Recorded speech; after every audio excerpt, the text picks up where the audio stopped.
Sunday morning ஒரு 11:30 போல தான் விளாக் எடுக்கவே ஆரம்பித்தேன். ஏன்னா அன்றைக்கி காலையில் போயிட்டு மார்க்கெட்டில் மீன்லாம் பார்த்துட்டு இருந்தோம். ஒரு மீனும் செட் ஆகலை.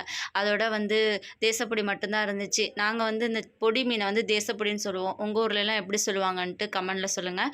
அப்புறம் அதை வாங்கிட்டு அதை அரிஞ்சு முடிக்கிறதுக்கே ஒரு வழி ஆயிடுச்சு. ஏன்னா தேசப்பொடிங்கிறது எவ்வளோ ஒரு சின்னமாக இருக்கும். அதை அரிஞ்சு முடிக்கிறதுக்கே கொஞ்சம் நேரம் எடுத்துருச்சு.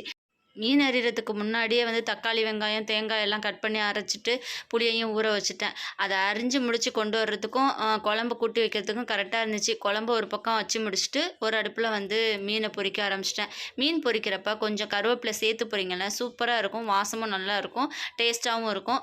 மீன் குழம்பு நான் ஒரு 2 நாளைக்கு வர்ற மாதிரி வச்சுக்கிட்டேன். ஏன்னா மறுநாள் ஸ்கூலுக்கு போகல, காலைல அவசரமாக எழுந்திரிச்சு சமைச்சிட்டு இருக்க வேண்டியதில்லை. அதனால் கொஞ்சம் 2 நாளைக்கு வச்சுக்கிட்டோம்னா மறுநாள் ஸ்கூலுக்கும் கொடுத்து விட்டுடலாம் அப்படின்னு கொஞ்சம் கூடவே தான் வச்சுருந்தேன். மாங்காயும் போட்டு வச்சோன்னா ரொம்பவுமே சூப்பராக இருந்துச்சு. குழம்புக்கு எடுத்தது போக மீதமுள்ள மீனெல்லாம் மசாலா பரட்டி வச்சுட்டேன். போதுமான அளவுக்கு அன்னைக்கு சாப்பிட்ற அளவுக்கு வறுத்தது போக மீதமுள்ள மீன்களை எல்லாம் ஃப்ரிட்ஜில் ஸ்டோர் பண்ணி வச்சுட்டேன். ஏன்னா மிளகாத்தூள், மல்லித்தூள்லாம் போட்டு வச்சிருக்கிறதுனால கொஞ்சம் மீன் கெட்டு போகாமல் இருக்கும். ஓகே ஃப்ரெண்ட்ஸ், இந்த வீடியோ பிடிச்சிருந்தா லைக் பண்ணிவிட்டு நம்ம சேனலை மறக்காமல் சப்ஸ்கிரைப் பண்ணி சப்போர்ட் பண்ணுங்கள். தேங்க்யூ.